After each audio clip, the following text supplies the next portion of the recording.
Push-ups are one of the most fundamental bodyweight exercises and are very popular. The movement is simple, can be done everywhere, and it's very effective because you are using a lot of muscles at the same time. Sounds good, right? The problem is that a lot of people concentrate on quantity instead of quality when doing push-ups. To avoid this, you should focus on these 4 points to make your push-ups perfect. Let's start straight with the number 1, the body position.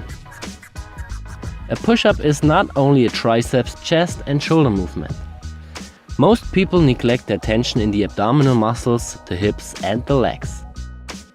Often they form an arched back and have a leg and body tension. To avoid this, tilt your pelvis backward and keep your butt squeezed tight. The movement gets a lot harder with this, but it's also more effective. The second point is the arm position.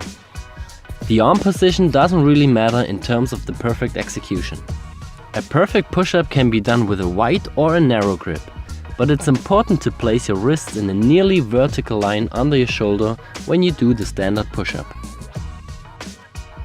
There are still exceptions for that rule, for example when you are doing pseudo planche push-ups, which puts the focus more on your shoulder.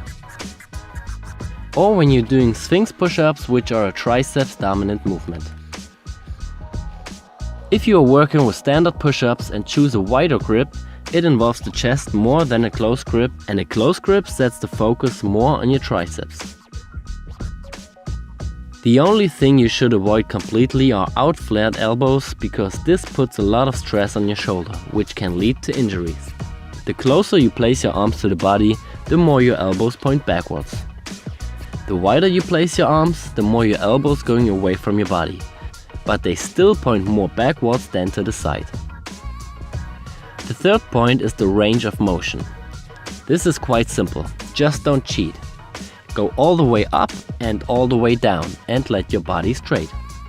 Don't decrease the range of motion by bringing your head forward or your hips down. The last point is the shoulder blade movement. This is a very neglected point. When you're going down, your shoulder blades come together, and when you're going up, they go apart. You should also focus on pushing them downward instead of upward. But don't forget, there's still difference between a passive and an active way of this shoulder blade movement. If you are too weak in the shoulder girdle, your shoulder blades come together because you are not able to hold your body against the gravity. You can see this especially at the top of the movement. When you are going down, always focus on the tension and an active shoulder blade movement. Don't let yourself fall down into your structures. If you consider all those points and try it on your own, you will notice that it's much harder to do. Maybe your amount of maximum repetitions will drop, but that doesn't matter. Always focus on quality over quantity, and you will be rewarded with progress and a healthy body. If you have any questions to this topic, just leave a comment. Thank you, Alex.